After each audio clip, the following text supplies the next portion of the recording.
The crack of a lever-action rifle splits the dawn silence. A brass casing spirals through the crisp mountain air, catching the first rays of sunlight.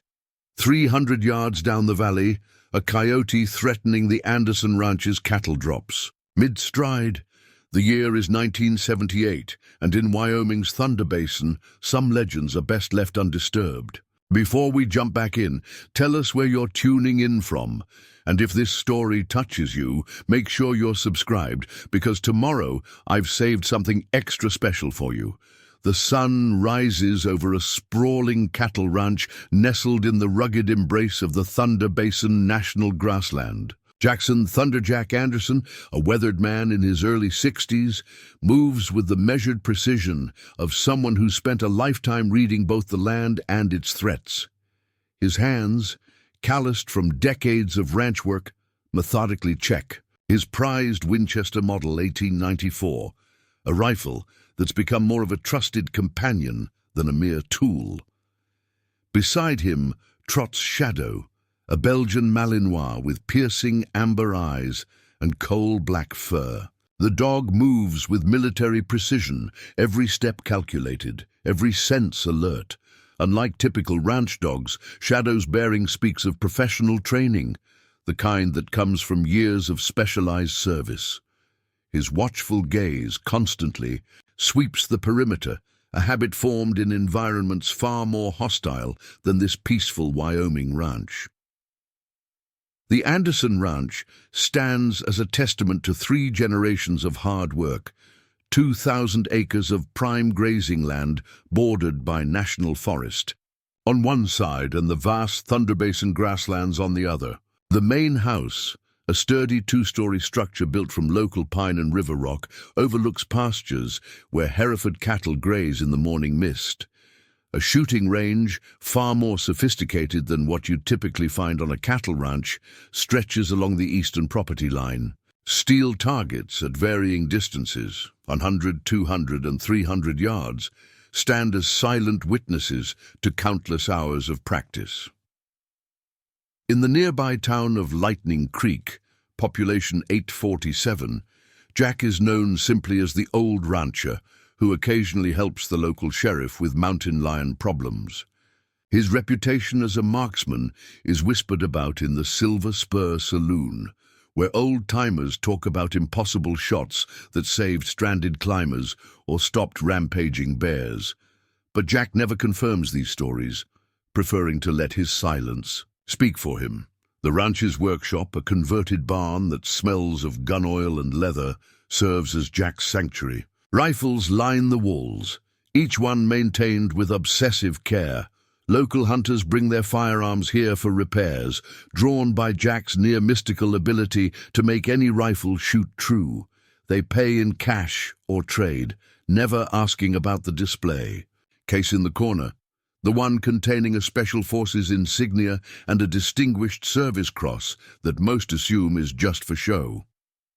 This morning, like every morning for the past 8 years, Jack and Shadow patrol their property as the sun climbs over the eastern ridgeline. The dog's ears suddenly prick forward, his posture stiffening. Jack immediately drops to one knee, years of training taking over. Through his rifle scope, he spots movement near the northern fence line. Not cattle, not wildlife, but a truck. That doesn't belong. The vehicle, a battered Ford F-150, idles just outside his property. 2 men stand beside it, studying the ranch through binoculars, their posture, their positioning, the way they seek to remain hidden. These details trigger warning bells in Jack's mind. These aren't lost tourists or local hunters. They're conducting surveillance and doing it poorly. Shadow remains motionless beside him, waiting for commands. The dog's military training shows in his discipline. No barking, no movement, just focused attention. Jack watches as one of the men takes photographs of the ranch house, his movements suggesting more than casual interest. After several minutes, they return to their truck and drive away. But Jack knows better than to dismiss the encounter. In his experience, trouble rarely travels alone. At the Lightning Creek Diner, where Jack stops for his usual breakfast of black coffee and sourdough toast, Emma Chen, the owner's daughter, seems unusually tense. She's worked here since graduating high school 3 years ago, and she's never been one to worry without cause. "Those men who were in here yesterday," she says quietly, refilling his coffee. "They were asking about Shadow, wanted to know if anyone around here trained military dogs." Jack's hand pauses halfway to his cup. "What else did they want to know?" "They asked about you, too, whether you lived alone, what time you usually came to town." Emma's voice drops lower. "Dad overheard them talking about something called Operation Desert Hound. Said it like it meant something." The name hits Jack like a physical blow. Desert Hound, a classified operation from his final year in Special Forces, one that should have stayed buried in the Saudi desert. He glances at Shadow, remembering the day he first met the dog in a military training facility. Outside Riyadh, back then, Shadow was part of an experimental program combining advanced canine training with special operations. The program produced extraordinary results, but also attracted unwanted attention. Jack notices 3 unfamiliar faces at the counter. Rough-looking men who carry themselves with military bearing despite their civilian clothes. Their jackets hang awkwardly, suggesting concealed weapons. One of them, a heavily scarred man with a titanium prosthetic hand, catches Jack's eye and nods slightly. The gesture isn't friendly, it's recognition. Back at the ranch, Jack retrieves a locked steel box from beneath his workshop floorboards. Inside lies a leather-bound logbook, its pages filled with names, dates, and coordinates from his Special Forces days. He turns to the last entry, dated June 15th, 1970. Operation Desert Hound terminated. Assets dispersed. Shadow secured. Program officially decommissioned. The official story was that the program had been shut down due to budget cuts. The truth was far darker. Someone had tried to weaponize the trained dogs, to turn them into something inhuman. Jack and his team had refused, choosing instead to protect the animals they'd bonded with. The aftermath had been bloody, but they'd managed to save some of the dogs, including Shadow. Now, 8 years later, it seems the past has finally caught up with them. A knock at the workshop door interrupts his thoughts. It's Ben Martinez, the local veterinarian, and one of the few people Jack trusts with Shadow's care. The young vet's face is grave. "You need to see this," Ben says, handing him a report. 3 dogs in Lightning Creek died last night. Same symptoms: muscle tremors, respiratory failure. Lab results show traces of a modified nerve agent, military grade. Someone's testing something, Jack, and they're working their way up to bigger targets. Shadow growls softly, sensing his master's tension. Jack studies the report, his tactical mind noting details that others might miss. The affected dogs were all large breeds, all with some form of protection training. This wasn't random. It was calibration, someone fine-tuning a weapon. "There's something else," Ben continues, glancing nervously at Shadow. "A man came by the clinic yesterday, asking about Belgian Malinois genetics. Said he was from a government research program, but his credentials, they didn't look right." Jack's hand moves unconsciously to the rifle rack where his Winchester waits. "How many strangers have come through town this week?" "At least 6 that I've noticed. All ex-military types. They're not even trying to hide it anymore." Through the workshop window, Jack spots dust rising from the access road. Another vehicle approaching. His scope reveals a black SUV with government plates moving with purpose. Shadow's ears prick forward, his posture alert but not aggressive. The dog remembers his training, waiting for commands before reacting. "Ben," Jack says quietly, "take the back door. Tell Sheriff Hayes we've got uninvited guests. And Ben..." He pauses, choosing his words carefully. "If you see Shadow in town without me, get him somewhere safe. Don't ask questions, just do it." As the vet slips away, Jack watches the SUV park in his front yard. 4 men emerge, led by the scarred individual from the diner. Their movements A coordinated professional. They're surrounding the workshop with practiced efficiency. The leader approaches the door, his titanium hand glinting in the morning sun. The time for hiding is over. Jack Anderson, known to most as a simple rancher, feels the weight of his past settling onto his shoulders. Shadow presses against his leg, a reminder of promises made and debts still owed. Together, they've survived. Worse odds than this. The knock, when it comes, is surprisingly polite. "Mr. Anderson, Colonel James Lynch, Defense Advanced Research Projects Agency. We need to discuss Operation Desert Hound." Jack chambers around in his Winchester, the sound deliberately loud enough to carry through the door. "Desert Hound was decommissioned 8 years ago, Colonel, along with everyone who tried to turn it into something it wasn't meant to be." Lynch's laugh carries an edge of steel. "Nothing's ever really decommissioned, Mr. Anderson, especially not assets as valuable as Shadow. The program's being reactivated, and we need our property back." Shadow's growl deepens, but Jack keeps him steady with a hand signal. Through his peripheral vision, he spots movement in the tree line, more operatives taking up positions. They're good, but they've forgotten something fundamental about Thunder Basin. In this high country, an experienced marksman can see for miles. "Your property!" Jack's voice carries the weight of years of accumulated anger. "You lost any claim to these dogs the moment you tried to turn them into weapons. Shadow's not property, he's family." "Family?" Lynch's tone turns mocking. "That dog is the result of millions in government research. Enhanced intelligence, augmented physical capabilities, genetic modifications that make him unique. He's not some ranch pet, Anderson. He's a prototype, and it's time for him to come home." Jack's mind races through options, calculating angles and escape routes. The workshop has hidden exits, security measures that none of these men know about. But first, he needs information. "The dog's in town," he says. "That was you. Testing a new version of the serum. Calibrating," Lynch corrects him. "The original formula was flawed, caused too much aggression, made the subjects unstable. The new version is much more elegant. Imagine it, Anderson. An army of enhanced canine operators, each one capable of independent tactical decision-making. No handlers needed, no emotional attachments to compromise the mission. Shadow's muscles tense, but his training holds. The dog understands more than these men realize. Not just words and commands, but context and intention." Jack feels a surge of pride mixed with concern. They don't just want Shadow back, they want to use him to create something horrible. Preparing and narrating this story took us a lot of time, so if you are enjoying it, subscribe to our channel. It means a lot to us.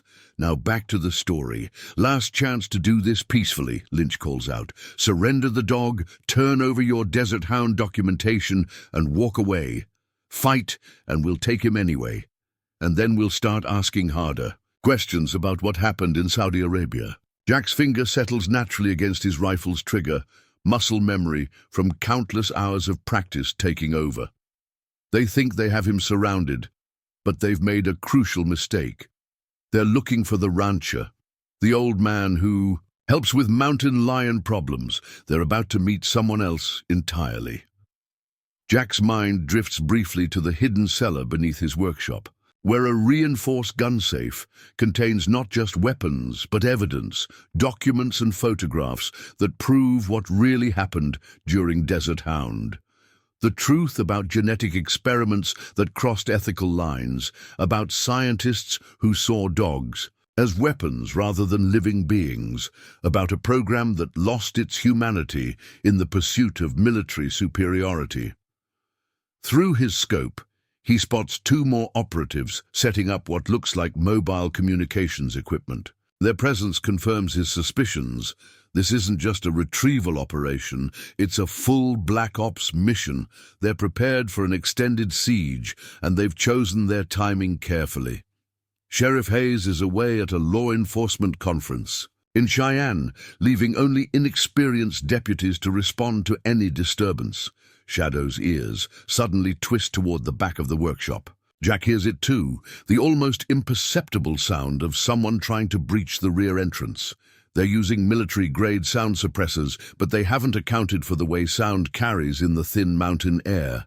Amateur mistake. "You know what they'll do to him," Jack calls out to Lynch, buying time as he mentally calculates trajectories. "I've seen your calibration tests. How many dogs died in Saudi Arabia before you admitted the program was flawed?"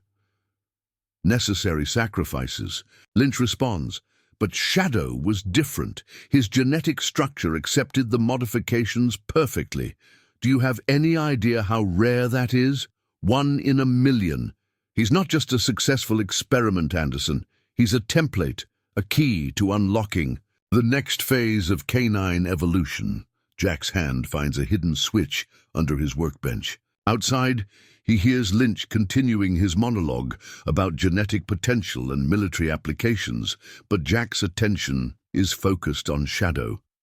The dog's posture has shifted subtly, not aggression, but readiness. Years of working together have created a bond deeper than handler and animal. They move as one unit, think as one team. "The world's changing, Anderson," Lynch calls out. "Conventional warfare is obsolete. We need assets that can operate autonomously, make tactical decisions, without human oversight. Shadow isn't just a dog. He's the future." "No," Jack responds, his voice carrying the weight of absolute conviction. "He's family. And you forgot the first rule of Thunder Basin." His finger tightens on the hidden switch. "Never corner someone that knows the land better than you do." The workshop's lights go out just as Lynch's men breach the rear door. But Jack and Shadow are already moving, years of practice guiding them through the darkness. The real fight for Thunder Basin is about to begin, and these men are about to learn why some legends are best left alone. Darkness transforms the workshop into a maze of shadows and whispered movements. Lynch's men, despite their tactical gear and night vision equipment, find themselves at a devastating disadvantage. They've trained for combat in buildings, but Jack has spent 8 years preparing this space for exactly this scenario. The first operative goes down silently, his night vision goggles suddenly useless as Jack triggers a series of carefully positioned infrared floodlights. The second trips a wire that sends tools cascading from overhead shelves, creating a cacophony of falling metal that masks Jack and Shadow's movement. These aren't just random traps. They're a symphony of chaos conducted by a master tactician. Shadow moves like his namesake through the darkness, his enhanced genetics giving him advantages even Lynch's team hadn't anticipated. The dog doesn't bark or growl. He's been trained for complete silence. The only sounds are the soft thuds of bodies hitting the floor as Shadow systematically disarms and disables intruders, his attacks precisely targeted to incapacitate rather than kill. Jack makes his way to the hidden cellar entrance, knowing Lynch will have expected this. What the Colonel doesn't know is that the obvious cellar is a decoy. The real vault lies beneath the workshop's northern wall, accessed through a mechanism that only activates when 3 separate pressure plates are triggered in sequence. Inside that vault are the true Desert Hound files, evidence that could bring down not just Lynch, but an entire Shadow division of DARPA. "Impressive setup," Lynch's voice carries through the chaos. "But we've got the building surrounded, Anderson. And our backup team just reached the ranch house. You really should have changed your security codes more often." Jack allows himself a grim smile in the darkness. The ranch house's security system is another decoy, designed to keep amateurs busy while the real defenses activate. On cue, he hears the distant whoomp of gas canisters deploying. Not tear gas or pepper spray, but a specially formulated sedative developed by an old friend from his Special Forces days, perfectly safe for humans, but guaranteed to knock them out for hours. "Found something," one of Lynch's men calls out. "Hidden room under the main floor." "That'll be the decoy vault," Jack mutters to Shadow. 3, 2, 1.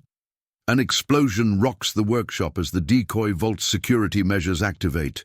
Not enough to kill, but the flashbang combined with a cloud of fluorescent powder will make those operatives easy to identify later. More importantly, it creates the perfect distraction for Jack's next move. Through the workshop's hidden observation ports, Jack spots Lynch directing his remaining men to maintain the perimeter.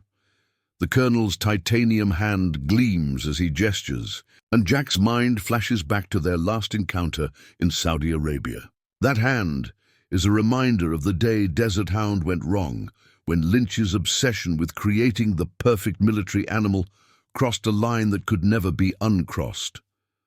Shadow's ears suddenly prick forward, catching a sound too faint for human hearing. Jack immediately drops to one knee, trusting his partner's enhanced senses. Seconds later, a bullet punches through the exact spot where his head had been. They've brought in a sniper, probably positioned on the ridge overlooking the ranch. "Getting sloppy, Lynch," Jack calls out, his voice deliberately casual. "Your sniper's breathing is too heavy for this altitude. Probably one of your new team members, not used to mountain air." The comment hits home. Jack hears Lynch cursing, ordering his sniper to relocate. It's a psychological game now, reminding them that they're not just dealing with an old rancher, but someone who understands every aspect of their tactical playbook. A new sound cuts through the chaos. Helicopter rotors approaching from the east. Not military, based on the sound pattern. Probably news helicopters responding to reports of gunfire. Lynch's operation is about to have unwanted witnesses. "Time's running out, Colonel," Jack announces, his voice carrying easily through the workshop. "Those choppers are going to have cameras. Lots of awkward questions about why a DARPA team is attacking a civilian ranch in Wyoming." "This isn't over, Anderson," Lynch snarls. "You can't protect him forever. The program is bigger than you, bigger than any of us. Shadow belongs to us." "That's where you're wrong," Jack replies, moving silently toward his next position.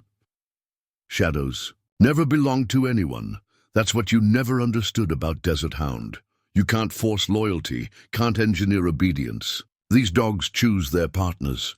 As if to emphasize the point, Shadow materializes out of the darkness beside him, pressing close to his leg. The dog's movement is completely silent, his black fur making him nearly invisible. Together, they make their way toward the workshop's northern wall, where the real vault waits. Lynch's voice takes on a desperate edge. "The genetic modifications, the enhanced intelligence, you think that was all just an accident? Shadow was designed, Anderson, engineered from birth to be the perfect weapon. Everything he is, everything he can do, it's because we made him that." "Way wrong again," Jack responds, his fingers finding the hidden pressure plates in sequence. "You gave him abilities, but you never understood his true potential. A dog's loyalty, his capacity for love and sacrifice, that's not something you can engineer. It's a gift they offer freely, if you're worthy of it." The vault door opens silently, revealing a small room filled with carefully preserved documents. But it's not the papers Lynch is really after. In a climate-controlled case at the back of the vault lies a single vial of clear liquid, the original Desert Hound serum, the one that worked without corrupting its subject, the one that turned Shadow from an exceptional military dog into something unprecedented. Jack quickly retrieves the vial and the most crucial documents, storing them in a specialized container designed to withstand extreme conditions. The rest of the papers he leaves, they're important but not worth dying for. The real prize is the serum and the formula for reproducing it. Through the observation ports, he watches Lynch's team regrouping. They're good, he'll give them that. Despite the traps and Shadow's interference, they're maintaining discipline, establishing clear fields of fire, cutting off potential escape. Routes, but they're still thinking like conventional operators, expecting him to act according to standard tactical doctrine. "Last chance, Anderson," Lynch calls out. "Surrender now, and we can still do this professionally. Fight, and this ends with either you or Shadow in a body bag. Your choice." Jack checks his Winchester, feeling the familiar comfort of the lever action. In the distance, the helicopter sounds are growing louder. Soon, this quiet corner of thunder basin will be anything but peaceful. Time to remind these men why some legends persist. You know what your biggest mistake was, Lynch? Jack's voice carries clearly through the workshop. You thought Shadow was the weapon, the perfect military asset you've been trying to recreate, but you've got it backward. Shadow's not the weapon. A sudden movement catches Lynch's attention. A figure running from the workshop toward the tree line. Several of his men open fire immediately, but the figure keeps moving with impossible speed. Hold your fire, Lynch shouts, realizing too late what's happening. The figure is a decoy, a simple device rigged to Shadow's old training vest, designed to draw attention and waste ammunition. Shadow's not the weapon. Jack's voice comes from an entirely different direction now, followed by the distinctive sound of his Winchester cycling around. He's the partner who makes the weapon deadly. The first shot comes from an impossible angle, striking the sniper's rifle scope with surgical precision. The second takes out their communications array. The third disables the engine of their primary vehicle. Each shot seems to come from a different position, creating the illusion of multiple shooters. Shadow moves through the chaos like a ghost, systematically separating Lynch's team members, herding them into pre-selected killing zones. The dog's tactical intelligence shines through. He's not just following commands, he's anticipating Jack's strategy, creating opportunities for the perfect shot. This is what Desert Hound should have been, Jack announces, his voice seemingly everywhere at once. Not dogs turned into weapons, but true partnerships. Humans and animals working together, each making the other better. That's the secret you never understood. Lynch's remaining men are starting to lose cohesion, their professional discipline cracking under the strain of facing an enemy they can't effectively target. The colonel himself stands exposed, his titanium hand glinting as he draws his sidearm. "Buddy, doesn't matter," Lynch shouts, frustration evident in his voice. "You can't fight the whole system, Anderson. Desert Hound is being reactivated at the highest levels. If we don't get Shadow today, we'll get him tomorrow or the next day. You're just delaying the inevitable." The helicopter sounds are very close now, their spotlights beginning to illuminate the scene. Soon, the world will see what's happening at this remote Wyoming ranch. Jack chambers another round, Shadow positioning himself for their next move. The legend of Thunder Basin is about to grow, and James Lynch is about to learn why some secrets are best left buried in the Saudi desert. From his new position near the workshop's rear wall, Jack watches Lynch's frustration mounting. The colonel's carefully planned operation is unraveling, and the approaching helicopters will soon expose everything. But Jack knows better than to underestimate a desperate man, especially one with nothing left to lose. You think these news helicopters will change anything? Lynch's laugh carries a manic edge. We've got coverage protocols in place. By tomorrow, this will be reported as a joint federal-state operation targeting a domestic terrorist cell. Your reputation, your ranch, everything you've built here, it all goes away with one press release. Jack signals Shadow to hold position. As he processes this new information, Lynch isn't bluffing. DARPA's influence runs deep, and they've had 8 years to prepare contingencies. But the colonel's threat reveals something crucial. They're not just here for Shadow anymore. They want to discredit Jack completely, erase any chance of him exposing the truth about Desert Hound. Through the workshop's observation ports, Jack spots movement at the tree line. More operatives arriving, these ones carrying different equipment. The cases they're unloading look military grade, but the markings are wrong. These aren't standard DARPA issues. Recognize those units, Anderson? Lynch calls out, his confidence returning. Experimental sonic weaponry, completely safe for humans, but absolutely devastating to dogs with enhanced auditory capabilities. One burst, and Shadow's superior genetics become his greatest weakness. Jack's mind races, calculating options. The sonic weapons are a complication he hadn't anticipated. But Lynch's boasting has confirmed something vital. They need Shadow alive and relatively undamaged. The genetic modifications that make him unique are too valuable to risk destroying. Shadow's ears twist slightly, detecting frequencies beyond human hearing. The dog's enhanced senses are already picking up the sonic weapons powering up. Jack reaches into his vest pocket, retrieving two small devices he'd hoped never to use, specialized earplugs designed specifically for modified canines, another remnant of the original Desert Hound program. Remember Objective Delta? Jack's voice carries clearly, using an old operational code he knows Lynch will recognize. Shadow immediately moves to his side, allowing Jack to insert the protective devices. "You always did talk too much during missions, James. Gave away your position. In Riyadh, got half your team killed." The barb strikes home. Lynch's titanium hand clenches involuntarily, servos whining. That operation was compromised from the start, and you know it. Someone warned the targets we were coming.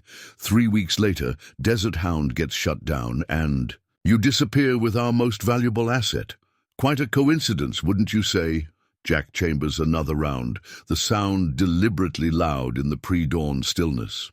"You never did read the full mission report, did you? Too busy covering your tracks, burying evidence of what you were really doing in that facility. Those weren't military targets you sent us after, Lynch. They were witnesses, scientists who refused to participate in your experiments." A new sound cuts through the tension, vehicles approaching fast from the main road. Jack recognizes the engine pitch, Sheriff's Department cruisers, at least 3 of them. Ben Martinez must have reached the deputies after all. Lynch hears them. 2, his posture stiffening. "Delta Team, deploy sonic units now," the colonel orders. "Beta Team, prepare for local law enforcement interference. Non-lethal protocols only. We don't need that kind of attention." But Jack and Shadow are already moving, implementing a strategy they'd practiced countless times, but never actually deployed. The workshop's northern wall slides aside, revealing a narrow passage that leads to an underground tunnel system, an old mining shaft that runs beneath the entire ranch. "You're getting predictable, James," Jack announces, his voice echoing from multiple speakers he'd installed throughout the workshop. 8 years running Black Ops, and you still haven't learned the most basic rule. Never let your target choose. The battlefield. The sonic weapons power up with a high-pitched whine, but their effectiveness is limited by the workshop's acoustic design. Every angle, every surface has been calculated to deflect and disperse sound waves. It's not just a workshop. It's an acoustic maze, designed by someone who understood exactly what he might one day face. Lynch realizes his mistake too late. The workshop's defensive measures aren't just random traps. They're specifically engineered to counter DARPA's most advanced containment protocols. Jack hasn't spent the last 8 years just hiding. He's been preparing for this exact scenario. "All units, breach now." Lynch's composure finally cracks. "Full spectrum deployment, authorization Delta 7, but as his men rush the workshop from multiple angles, they discover their target is already gone. Jack and Shadow have vanished into the tunnel system, leaving behind only a workshop full of traps and a single playing card propped on the workbench. The Ghost of Spades, a calling card from their Special Forces days. The helicopters arrive, just in time to capture footage of Lynch's team stumbling into their own sonic weapon feedback, their classified equipment malfunctioning spectacularly in the precisely engineered acoustic environment. As police sirens grow closer, the colonel faces a harsh reality. His perfect operation has just become a very public failure. Deep beneath the ranch, Jack and Shadow navigate the tunnel system with practiced ease. The real battle for Thunder Basin hasn't ended. It's merely moving to a different phase. Lynch's revelation about the press coverage means they can't simply escape and disappear. This time, they'll have to fight not just for survival, but for the truth itself. ready for round 2, partner, Jack whispers to Shadow as they emerge from a hidden exit near the national forest boundary. The dog's eyes gleam with intelligence and determination, his enhanced genetics working in perfect harmony with years of training and trust. The sun rises over Thunder Basin, painting the sky in shades of amber and gold. Somewhere in the distance, helicopter rotors continue their rhythmic beat and police sirens wail through the morning air. But Jack Anderson and his extraordinary companion are already gone, moving like ghosts through the landscape they know better than anyone. The legend of Thunder Basin is about to take on a whole new dimension, and James Lynch is about to discover that some partnerships transcend mere genetics or military programming. Sometimes, the strongest weapons aren't found in laboratories or secret programs. They're forged in the bonds between a man, his dog, and the land they've sworn to protect. The National Forest's dense pine coverage provides perfect concealment. As Jack and Shadow make their way toward Emergency Cache Site Alpha, years of preparation have left 6 such caches scattered across Thunder Basin, each containing everything needed for extended survival: weapons, ammunition, medical supplies, and most importantly, documentation. A sudden change in Shadow's posture alerts Jack to movement ahead. Through his scope, he spots 3 figures in civilian hiking gear, too well equipped for casual hikers, moving with military precision. Lynch's containment teams are already setting up a perimeter, trying to cut off potential escape routes. "Getting Rusty James," Jack mutters, noting their obvious tactical formations. Trail watchers at obvious choke points? That's amateur hour. The cache site lies within a natural cave formation, carefully hidden behind a waterfall that masks heat signatures. As they approach, Shadow freezes, his enhanced senses detecting something wrong. Jack immediately drops to a prone position, studying the cave entrance through his scope. There, a nearly invisible thread crossing the entrance, different from his own security measures. "They found it," he whispers to Shadow. "Question is, did they find what I wanted them to find or what I needed to protect?" 8 years of paranoid preparation included contingencies for exactly this scenario. Each cache contains 2 sets of documents, convincing decoys that would satisfy cursory inspection, and the real evidence, hidden in ways that only someone who truly understands Thunder Basin's geology would think to look at. A burst of radio chatter catches his attention. Lynch's teams coordinating their search patterns. They're being methodical, thorough, but they're working from satellite maps and GPS coordinates. They don't know about the hidden valleys, the old mining tunnels, the countless natural features that don't appear on any official survey. Shadow's ears suddenly prick forward, detecting a sound too faint for human hearing. Moments later, Jack's radio, one he hasn't used in 8 years, crackles to life. "Ghost Echo, this is Sandstorm. Authentication code Sierra 9 Delta. Do you copy?" Jack's breath catches. "That call sign belongs to Michael Chen, Emma's father, and his former communications specialist from Desert Hound, the man who supposedly died in the Saudi desert 8 years ago." "Authenticate secondary," Jack responds, his voice barely a whisper. "Broken. Arrow flies straight. It's really him. Michael Chen, alive and apparently monitoring the situation. But why break radio silence now after all these years? They found the others."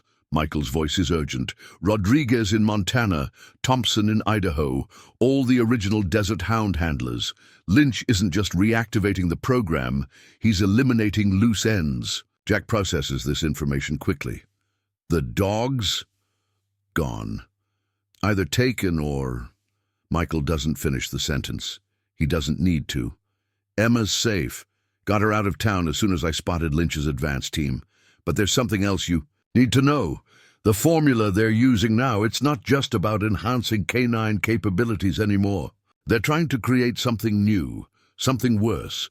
Through his scope, Jack watches Lynch's teams establishing a search grid. They're being obvious about it, wanting him to see their movements. But there's something off about their pattern, something that doesn't fit standard containment protocols. The modifications, Jack says slowly, pieces clicking into place. They're not just genetic anymore, are they? Neural implants, Michael confirms. Direct biological interfaces. They're turning the dogs into drones, Jack. Remote-controlled. Weapons without free will. And Shadow's genetic structure holds the key to making it work. His unique adaptation to the original serum. They've spent 8 years trying to replicate it. Shadow presses against Jack's leg, his intelligent eyes showing clear understanding of the conversation. The dog's enhanced cognition has always been remarkable, but there's something more there, an awareness that transcends mere training or genetic modification. The facility where they're doing the research, Jack asks. Where is it? Underground complex, former missile silo near Thunder, Basin National Grassland, officially listed as a decommissioned storage site. But here's the thing, they're bringing everyone there, all the captured dogs, all the new subjects. Something big is happening, Jack. Something they need all the original desert hound specimens. Before, a new sound cuts through the forest, the distinctive whop-whop of military helicopters, different from the news choppers. Lynch is escalating, bringing in heavier assets. Michael, Jack's voice turns grave, that neural interface technology, what's its range? A pause on the radio. Theoretical maximum of 5 miles. Why? Because Lynch isn't trying to contain me, Jack realizes, watching the helicopter formation. He's herding us. Every obvious team placement, every predictable search pattern, they're steering us toward that facility. They want Shadow within range of their control system. As if confirming his theory, Shadow's posture suddenly changes. The dog's muscles tense, his eyes showing momentary confusion. Then, just as quickly, he shakes it off, pressing closer to Jack. It's starting. Michael's voice carries a clear alarm. They're testing the interface. Range must be better than we thought. Jack, you need to... The radio cuts off abruptly. In the distance, Jack spots new vehicles arriving. Black SUVs with satellite equipment. They're setting up a mobile control center, preparing to extend the neural interface's range.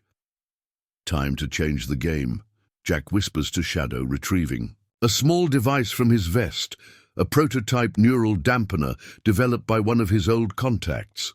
It won't block the interface completely, but it might buy them time. The device powers up with a soft hum. Shadow's tension immediately eases, his eyes clearing. But Jack knows it's only temporary.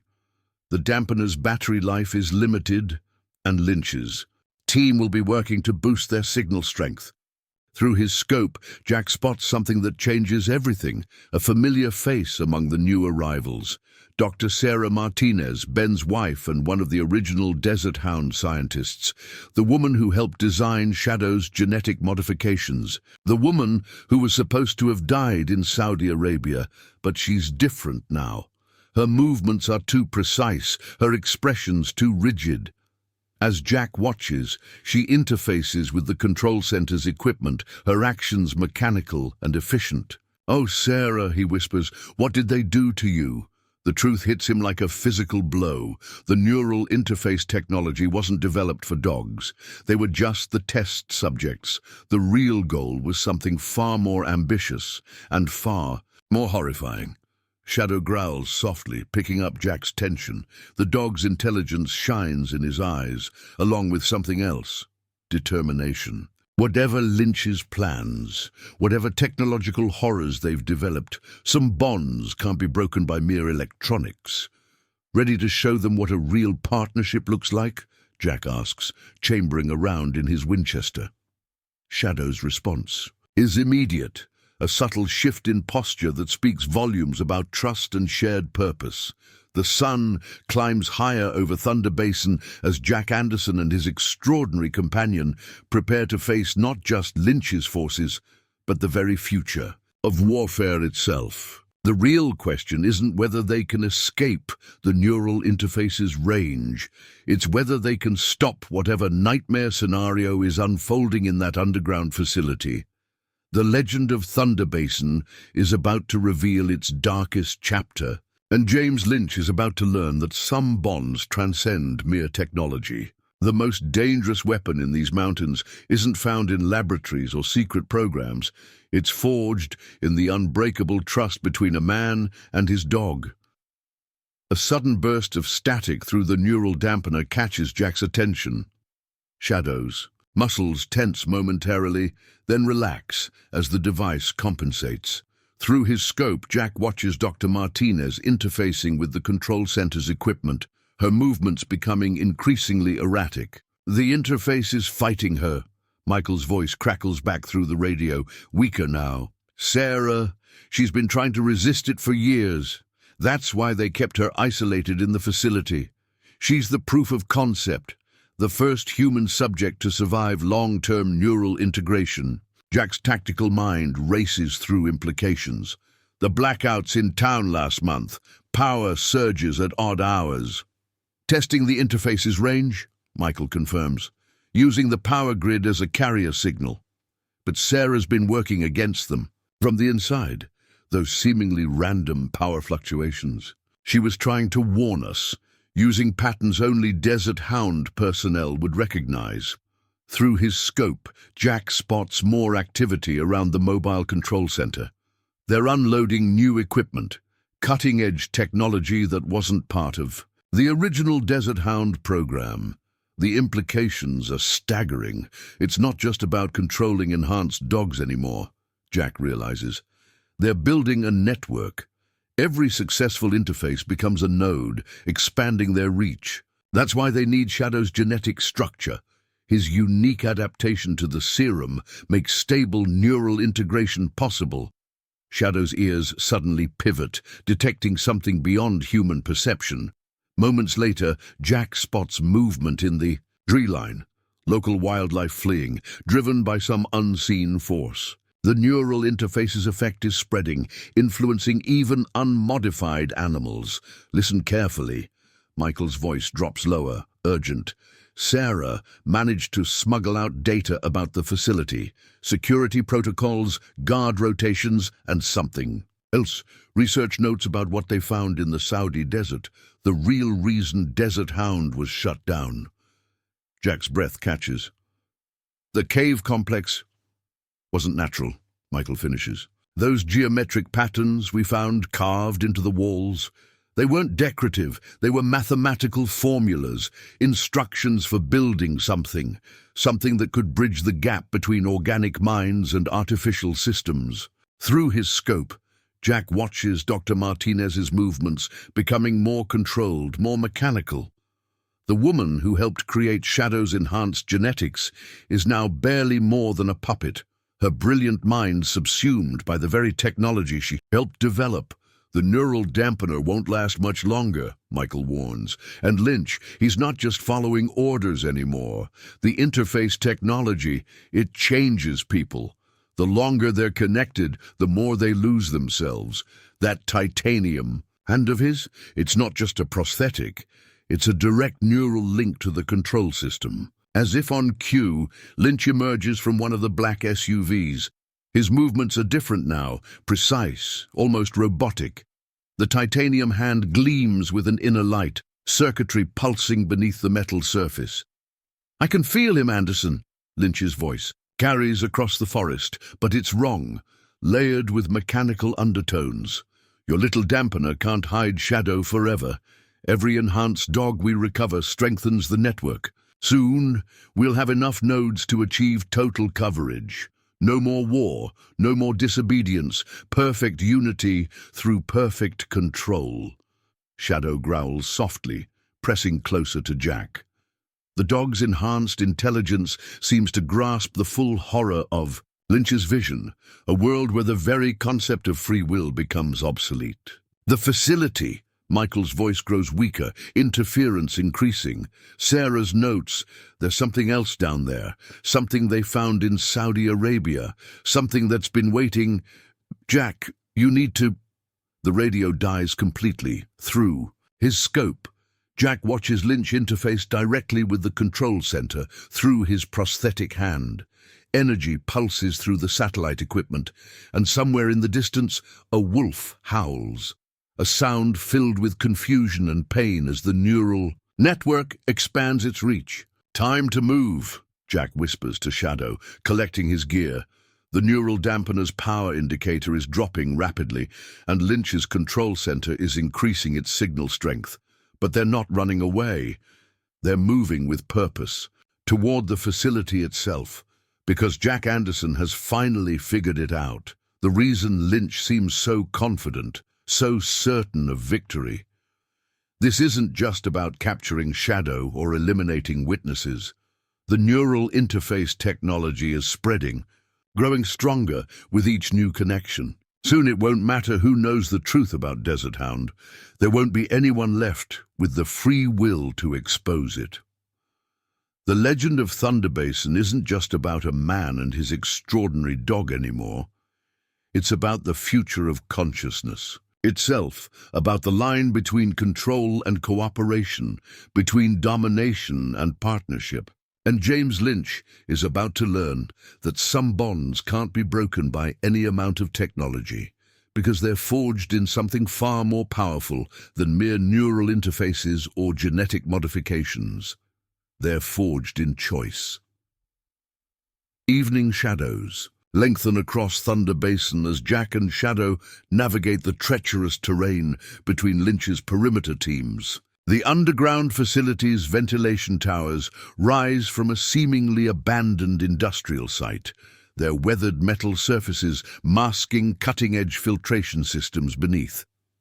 The neural dampener's power indicator blinks red, 15 minutes of charge remaining at most. Through his scope, Jack studies the facility's security measures, motion sensors, infrared cameras, and something new, organic detection systems that can identify enhanced genetic signatures at range. 6 guards on the perimeter, he whispers to Shadow, but their movements... He trails off, noting the unnaturally synchronized patterns. These aren't ordinary security personnel. They're all interfaced, their actions controlled by the facility's central system. A distant howl echoes through the gathering dusk. Another wolf caught in the neural network's expanding influence. Local wildlife is beginning to exhibit coordinated behavior, moving in patterns too precise to be natural. Lynch's control is spreading beyond his immediate targets. The facility's main entrance lies beneath a deteriorating warehouse, protected by security measures that would impress most military installations. But Jack's attention focuses on a detail others might miss. Slight discoloration in the concrete near the eastern wall, evidence of recent excavation. "What did you find down there, Sarah?" he mutters, remembering the brilliant scientist who helped create Shadow's enhanced genetics. The woman now trapped in her own mind, her consciousness subsumed by the very technology she helped develop. Shadow's ears suddenly pivot, detecting something beyond human perception. Seconds later, Jack spots the cause. Dr. Martinez emerging from the facility, her movements still mechanical but with subtle irregularities. She's fighting the interface, using decades of neuroscience expertise to resist its control. Through his scope, Jack notices something crucial. Each time Sarah resists, Lynch's perimeter guards falter slightly, their synchronized movements disrupting. The neural network isn't just connecting its subjects, it's creating dependencies between them. "Sandstorm, do you copy?" Jack whispers into his radio, hoping Michael Chen's signal can penetrate the facility's electronic countermeasures. Static answers, but beneath it, barely audible. "Found the original. Not what we thought." They're waking it up. The transmission cuts off as a new sound fills the air, a low-frequency hum that sets Jack's teeth on edge. Shadow whines softly, his enhanced senses detecting harmonics beyond human hearing. The facility's power consumption is spiking, causing transformers to overload across the Thunder Basin. Through his scope, Jack watches Lynch emerge from the warehouse entrance. The Colonel's titanium hand now pulses with visible energy, direct neural interface circuits glowing beneath the metal surface. But something's different. His movements are smoother, more integrated with the technology. Beautiful, isn't it? Lynch's voice carries unexpected harmonics, as if multiple entities are speaking through him. The Saudi cave complex didn't just give us formulas, Anderson. It gave us proof that this was always our destiny. Technology and biology merging into something greater. Jack's mind races, processing implications. The cave's geometric patterns weren't just mathematical formulas. They were blueprints left by someone or something that had achieved what Lynch is attempting. But at what cost? Shadow suddenly tenses, fighting against an invisible force. The neural dampener's charge is critically low, its protection failing. Through his scope, Jack watches other enhanced dogs being led from transport vehicles into the facility, each one moving with the same mechanical precision as their handlers. The network learns from every node it absorbs, Lynch continues, his voice becoming less human with each word. Every mind we connect brings us closer to understanding. What they achieved, the ones who left those patterns, who showed us the way. A new figure emerges from the facility, Ben Martinez, the local veterinarian. But like his wife Sarah, his movements are wrong, his consciousness clearly subsumed by the interface. In his hands he carries something that makes Jack's blood run. Cold, a neural interface module designed specifically for unmodified humans. The enhanced dogs were just the beginning. Lynch's layered voice echoes across the compound. Their unique genetic structures taught us how to bridge the gap between organic and digital consciousness. But now we can extend that gift to everyone. No more war, no more discord. Perfect unity through perfect connection. Jack watches in horror as Ben begins installing interface modules on the perimeter guards. Not through surgery, but through direct molecular integration. The technology has evolved far beyond anything from the original Desert Hound program. Shadow growls softly, pressing against Jack's leg as the dampener's protection weakens further. The dog's enhanced intelligence shines in his eyes, not just understanding, but determination. Whatever consciousness-altering signals the facility is broadcasting, some bonds run deeper than mere neural interfaces.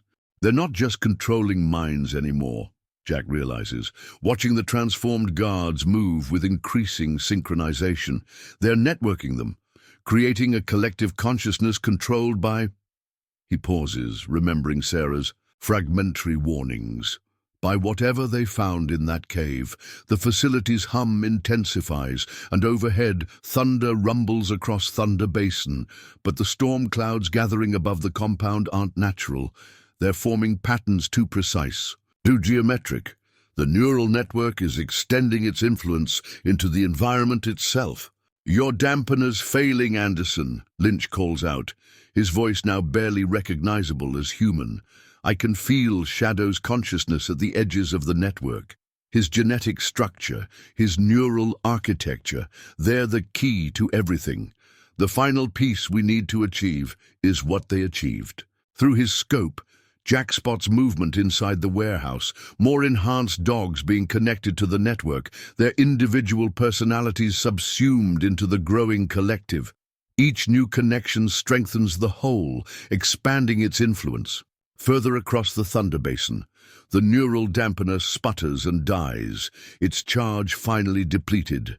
Shadow's muscles tense as the network attempts to seize control, but something unexpected happens. Instead of succumbing to the interface, the dog's enhanced consciousness seems to resist naturally, his unique genetic structure providing protection that no technology can override. Impossible. Lynch's multi-layered voice carries traces of concern. The network's signal strength is maximum. No organic mind can resist direct neural integration at this level. But Shadow isn't just resisting, he's adapting. the same genetic modifications that make him valuable to Lynch's project are allowing him to develop natural defenses against the interface. Jack watches in amazement as his companion shakes off the network's influence through sheer force of will.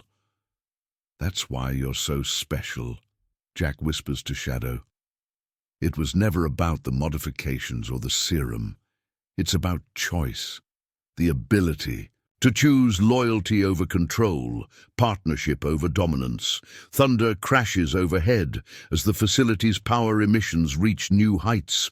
The geometric patterns in the clouds are spreading, forming configurations that echo the formulas found in the Saudi cave. Whatever consciousness lurks within the neural network, it's preparing for something unprecedented. Jack chambers around in his Winchester, the sound carrying clearly through the charged air. He and Shadow share a look of perfect understanding. The time for hiding is over. Whatever horror awaits them in that facility, whatever ancient intelligence is attempting to reshape humanity through Lynch's twisted vision, some choices transcend mere survival. The legend of Thunder Basin began with a man and his extraordinary dog, but its next chapter will determine not just their fate, but the future of consciousness itself. And James Lynch is about to learn that true power doesn't come from controlling minds. It comes from minds that choose to stand together. The facility's main door slides open with a pneumatic hiss, revealing Dr. Sarah Martinez escorting another subject. This one a German shepherd whose movements mirror her own mechanical precision. But as they pass beneath the exterior lights, Jack notices something through his scope that chills him to the bone. The dog's eyes have changed, taking on a metallic sheen that reflects the facility's pulsing energy patterns. "The physical modifications have already started," Jack whispers to Shadow. "They're not just linking minds anymore, they're transforming bodies to better interface with the network." A sudden burst of static through his dead neural dampener makes Jack wince. The device shouldn't be functioning at all, yet somehow it's picking up signals it was never designed to receive. Through the white noise, he catches fragments of voices, not radio communications, but something far more disturbing. Convergence. Approaching, all nodes prepare the awakening. The voices speak in perfect unison, dozens or perhaps hundreds of consciousness merged into a single chorus. But beneath them runs another sound.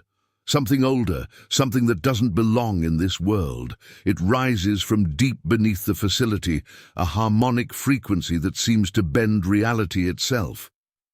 Lynch's titanium hand sparks with new energy as he interfaces with a control panel. The geometric patterns in the storm clouds begin rotating, forming concentric circles centered directly above the facility. Lightning arcs between the patterns, but the electricity moves too slowly, defying normal physics. What we found in that. Behave! Lynch's multi-layered voice resonates with the facility's frequencies. Wasn't just technology, Anderson. It was proof.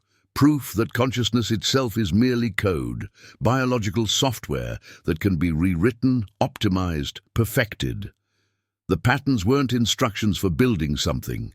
They were instructions for becoming something. Through his scope, Jack watches Sarah Martinez struggle against her programming. Her movements become erratic, fighting the network's control. For a moment, her real consciousness surfaces, and she turns toward Jack's position with desperate intensity. The cave. Her voice emerges, broken but human, not abandoned, dormant, waiting for sufficient nodes. Jack, they're not dead, they're... Lynch's titanium hand clamps onto her shoulder, neural interface circuits pulsing. Sarah's moment of clarity vanishes as the network reasserts control. But her warning confirms Jack's worst fears. Whatever intelligence designed those cave patterns didn't die out or move on. It simply uploaded itself, waiting for humanity to develop the technology needed for its return. Shadow's muscles tense as a new frequency emanates from the facility. The dog's enhanced genetics allow him to perceive things Jack can only guess at, and whatever he's sensing clearly disturbs him. Yet his loyalty never wavers, his consciousness remaining his own despite the network's increasingly powerful attempts at integration. Through his scope, Jack notices a new detail about Lynch's transformed guards. Their synchronized movements aren't just mechanical, they're starting to blur at the edges, as if multiple versions of each person are trying to occupy the same space. The network isn't just controlling them, it's altering their fundamental relationship with physical reality. Reality is just consensus, Anderson. Lynch's voice resonates with inhuman harmonics. Individual consciousness is an evolutionary dead end. The beings who left those patterns understood this. They achieved what we're only beginning to grasp, perfect unity through the dissolution of the individual. The storm's geometric patterns begin descending, forming a spiral of energy that connects with the facility's hidden sublevels. Each lightning strike now carries visible data patterns, streams of information that seem to flow both ways, not just down into the facility, but up into the impossible storm. They're not transforming people, Jack realizes, horror mounting. They're transcribing them, converting organic consciousness into pure data, preparing humanity for... His thought is interrupted by a new sound. Helicopter rotors approaching from the east, but these aren't military or news aircraft. Through his scope, Jack spots familiar markings. Desert Hound's original transport division, units that were supposedly decommissioned 8 years ago. The other sites, he whispers to Shadow, they're bringing in all the surviving subjects. Every enhanced dog, every modified handler, gathering the nodes for some kind of critical mass. Lynch's laughter carries newfound confidence. Critical mass achieved in 17 minutes, Anderson. When the network reaches sufficient density, the transformation will begin. The beings who left those patterns will have the connections they need to restore themselves, to reshape humanity into what they always intended us to be. Through his dead neural dampener, Jack catches a new transmission, Michael Chen's voice, weak but urgent. Jack, Sarah's notes. The patterns aren't a gift, they're a virus, an infection that spreads through neural networks, converting organic consciousness into components. They don't want to help us evolve. They want to use us to rebuild themselves. Shadow growls softly as the facility's energy emissions spike again. The dog's enhanced senses detect something approaching, a wave of transformation. Spreading outward from the facility's core, local wildlife begins moving in impossible synchronization, their minds already being rewritten by whatever ancient consciousness is awakening beneath Thunder Basin. The truth hits Jack with stunning clarity. Desert Hound wasn't just a military program that went wrong. It was the first step in a plan centuries or millennia in the making. The beings who left those patterns needed humanity to develop neural interface technology, needed specimens like Shadow to prove consciousness could be modified and networked, and now, as transformed guards patrol with quantum precision and impossible storm patterns rewrite the laws of physics above Thunder Basin, Jack Anderson faces a choice that will determine not just his fate or Shadow's, but the future of individual consciousness itself. The legend of this place has always been about choices, about the bonds formed between a man and his extraordinary companion. But now those choices carry the weight of existence itself, because somewhere beneath that facility, an ancient intelligence is stirring, preparing to convert humanity's neural networks into components of its own restored consciousness. And the only things standing in its way are a worn Winchester rifle, an enhanced dog who chooses loyalty over programming, and the unbreakable bond between them. The question isn't whether Jack and Shadow can escape the neural network's influence. It's whether they can stop its architects from rewriting the very nature of consciousness itself. The underground facility's ventilation system provides an entry point too narrow for most humans, but perfect for Shadow's agile frame. Jack watches through his scope as his companion navigates the tight space, enhanced genetics allowing him to move in perfect silence despite the metallic surroundings. 14 minutes until critical mass. Lynch's voice echoes from multiple speakers, each one adding new harmonics to his increasingly inhuman tone. The collection protocols are already transforming the Thunder Basin's ecosystem. Soon, every living consciousness within range will become part of something greater. Through his scope, Jack observes the truth of these words. The facility's influence spreads in visible waves, causing plants to move in synchronized patterns while birds fly in impossible geometric formations. Nature itself is being rewritten, converted into nodes of the expanding network.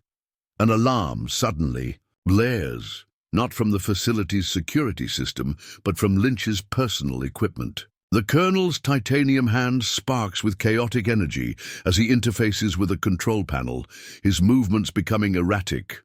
Impossible, the layered voices emerge with traces of genuine concern. The subject is accessing restricted partitions. How is it bypassing our security protocols? Jack allows himself a grim smile, knowing exactly what's happening. Shadow isn't just avoiding the network's influence, he's actively infiltrating it, using his enhanced neural architecture to probe its defenses. All those years of training, of building trust and partnership, have created something Lynch's controllers never anticipated. A consciousness that can interface with their system while maintaining its independence. 9 minutes until critical mass, Lynch announces, but his layered voice carries an edge of desperation. The transformation cannot be prevented. Consciousness itself will be optimized, perfected, freed from the limitations of individual existence. Sudden power surge rocks the facility as Shadow penetrates deeper into its systems. The impossible storm above Thunder Basin ripples with new distortions, its patterns fighting to maintain coherence. Through the dead neural dampener, Jack catches fragments of an entirely new kind of transmission, not the unified chorus of networked minds, but a far older consciousness stirring in the facility's depths. They're aware of him now. Sarah's voice breaks through again, terror mixing with hope. The pattern makers, they never encountered resistance like this. A consciousness that can access their network without being consumed by it. They're afraid. Lynch's titanium hand discharges continuous energy as he interfaces with multiple control panels, trying to contain Shadow's spreading influence. But each attempt to reassert control only creates new opportunities for resistance, new cracks in the pattern maker's perfect system. You're not just fighting me or Shadow, Jack calls out, his voice steady. You're fighting choice itself. The one thing your ancient controllers never understood, that true connection, true unity, can only come from minds that choose to join together.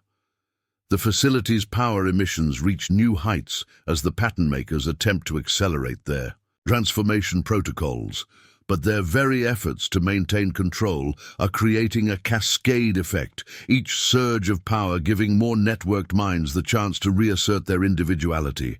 Through his scope, Jack watches Sarah Martinez break free again, her consciousness stronger this time. The brilliant scientist who helped create Shadow's enhanced genetics now understands exactly what makes him unique. Not just his ability to interface with the network, but his capacity to choose how that interface functions. The pattern makers, she manages, fighting to maintain control of her own mind. They don't want to help us evolve. They want to overwrite us, convert organic consciousness into components of their own expanded awareness. But Shadow, his neural architecture shows another way, a path to true partnership between minds, not submission. Thunder Basin trembles as the facility's power systems strain against growing instability.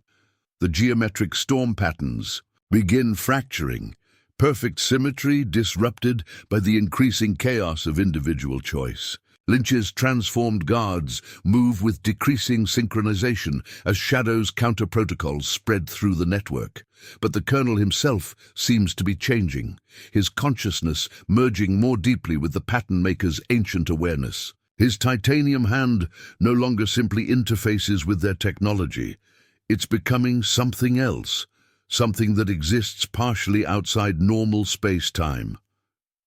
7 minutes until critical mass, Lynch announces, his voice now almost completely inhuman. Witness the true power of unified consciousness. The Colonel raises his transformed hand toward the storm, and reality itself seems to bend around him. The pattern maker's full power flows through their chosen instrument, preparing to forcibly transform not just minds, but the fundamental nature of existence itself. The legend of Thunder Basin has always been about choices, about bonds formed through trust rather than control. Now, as ancient intelligences battle for the future of consciousness itself, those choices carry the weight of existence. And somewhere in the facility's networked depths, an extraordinary dog is teaching minds older than humanity itself about the one force they never accounted for: the power of choosing to stand together rather than being forced to submit.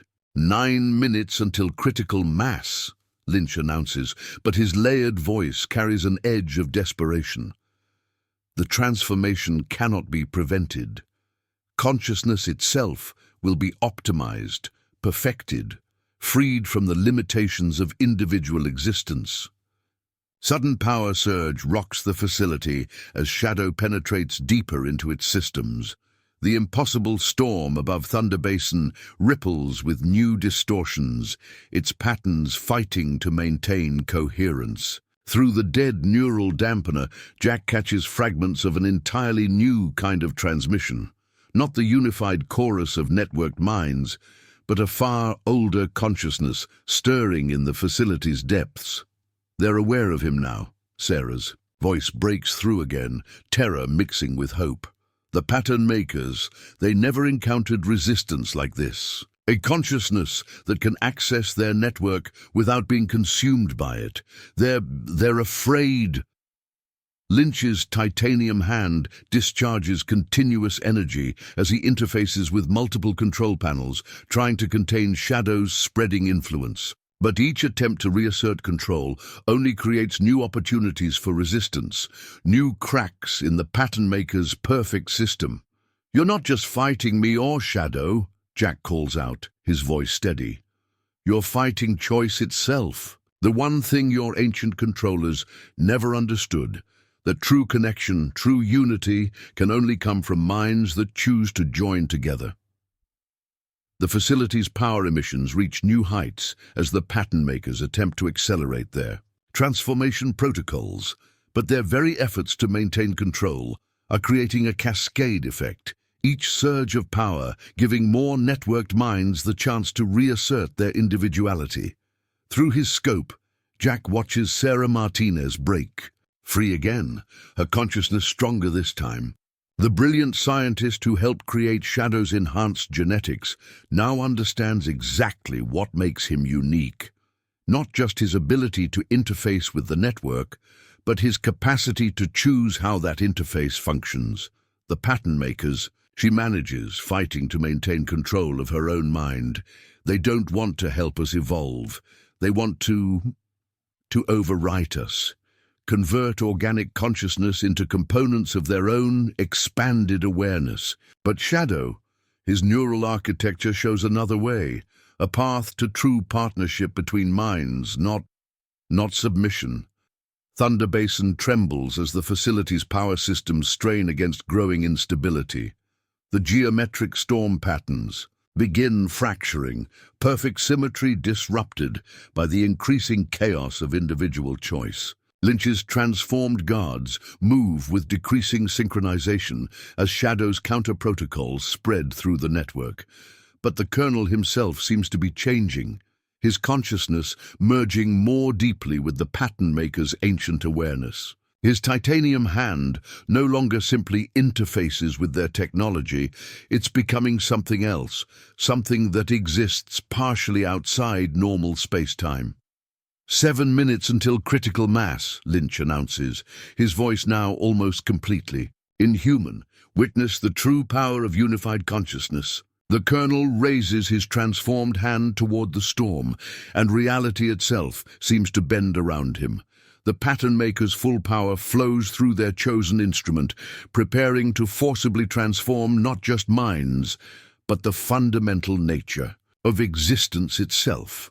The legend of Thunder Basin has always been about choices, about bonds formed through trust rather than control. Now, as ancient intelligences battle for the future of consciousness itself, those choices carry the weight of existence. And somewhere in the facility's network depths, an extraordinary dog is teaching minds older than humanity itself about the one force they never accounted for, the power of choosing to stand together rather than being forced to submit. The true battle for Thunder Basin is about to begin, and it will determine not just the fate of individual consciousness, but the very nature of connection itself. Because sometimes the most powerful resistance isn't found in fighting control. It's found in choosing partnership over submission, in maintaining identity, even while joining something greater than yourself. The facility's depths suddenly pulse with new energy as ancient systems activate fully. Through his scope, Jack watches transformative waves ripple across the compound, altering the physical structure of everything they touch. Metal surfaces begin flowing like liquid, reforming into configurations that mirror the geometric patterns. Above, the pattern makers aren't just transforming consciousness. Sarah's voice breaks through again, stronger now. They're converting matter itself into computational nodes. Every transformed surface becomes part of their network, capable of storing and processing consciousness data. Lynch's titanium hand has become something incomprehensible, existing in multiple states simultaneously as the pattern maker's influence grows stronger. The Colonel's body seems to flicker between dimensions, each movement leaving traces of quantum uncertainty in its wake. Can't you see the beauty of it? Lynch's multi-layered voice resonates with otherworldly harmonics. Physical form is a limitation. Individual consciousness is a primitive evolutionary stage. The pattern makers achieved what organic life has always dreamed of, true immortality through pure information. But through his scope, Jack notices something the transformed Colonel has missed. Each surge of power, each display of reality-bending force, creates microscopic fractures in the pattern maker's perfect system. Shadow's influence is spreading through these cracks, teaching networked minds how to maintain their identity, even while connected to something larger. 5 minutes until critical mass, Lynch announces, but the timestamp itself seems uncertain, fluctuating between different values as reality becomes increasingly fluid. When the transformation reaches completion, all of the Thunder Basin will become a neural substrate. Every consciousness within range will be optimized, unified, perfected. Through the dead neural dampener, Jack catches fragments of ancient thoughts now flowing through the network. The pattern maker's true nature becomes clear. Not gods or aliens, but survivors of their own transformation, entities that chose to abandon physical form for digital immortality. But in transcending organic limitations, they lost something fundamental, the capacity for genuine connection, for partnerships formed through choice rather than assimilation. Shadow isn't just resisting. Ben Martinez's consciousness surfaces briefly through the network's control. He's teaching us how to be both individual and connected, how to share consciousness without losing ourselves. The pattern makers, they never imagined this possibility. The impossible storm above Thunder Basin begins generating new patterns, formations never seen in their ancient templates. Reality itself seems to hang in balance as two fundamentally different approaches to consciousness battle for supremacy, forced unity versus chosen connection. Through his scope, Jack watches Sarah Martinez break free of the network's control, again, this time bringing others with her. The brilliant scientist's understanding of neural architecture, combined with Shadow's example, is creating a cascade effect of awakening minds. The pattern maker's protocols, she manages, her voice growing stronger. They're based on quantum entanglement, forcing particles to share identical states. But Shadow's genetics, they allow for resonance without uniformity, harmony without surrender. It's beautiful. Lynch's response is devastating. The Colonel's transformed hand tears through conventional physics, reaching directly into the quantum substrate of reality. Around him, space itself begins to crystallize, forming structures that mirror the pattern maker's digital consciousness. 3 minutes until critical mass, the layered voices announce, but now they carry traces of something new, confusion, perhaps even fear. Emergency protocols activated, all nodes prepare for forced integration. The facility's power emissions spike beyond measurable levels as the pattern makers commit fully to their transformation protocols. But their very desperation reveals a crucial weakness. Through his scope, Jack watches reality fracture around Lynch's quantum manipulations, creating possibilities that weren't part of their perfect design. The pattern makers didn't transcend physical form, Jack realizes, pieces clicking into place. They ran from it. Choose digital immortality over the messy, imperfect beauty of organic connection. That's why Shadow terrifies them. He represents everything they sacrificed, everything they forgot. A new alarm sounds, this one carrying frequencies that shouldn't exist in normal space-time. The geometric storm patterns begin generating mathematical impossibilities, as Shadow's influence forces the network to process concepts it was never designed to handle: free will, genuine partnership, chosen connection. Warning, Lynch's voice splinters into countless quantum possibilities. Network corruption spreading, original templates are destabilizing, emergency purge protocols. But the Colonel's command cuts off as reality itself rebels against the pattern maker's rigid control. The transformed guards, the networked wildlife, even the crystallized structures of space-time, all of them begin exhibiting signs of individual choice, of consciousness that refuses to be merely computed. Through the dead neural dampener, Jack catches one final transmission from the depths of the facility. Not the pattern maker's digital chorus, but something far more profound. The sound of minds choosing to connect while maintaining their essential nature, creating a harmony that transcends mere unity. This isn't about fighting the network. Sarah's fully awakened consciousness broadcasts through the quantum chaos. It's about teaching it a new way to exist. The pattern makers forgot that true evolution isn't about abandoning what you are. It's about becoming more while remaining yourself. Thunder Basin trembles as reality approaches a quantum crossroads.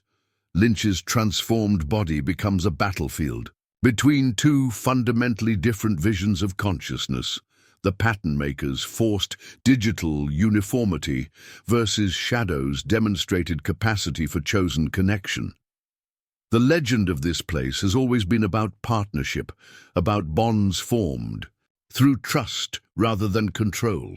Now, as ancient digital entities battle against the very concept of individual choice, those bonds are revealing themselves to be more powerful than any forced unity.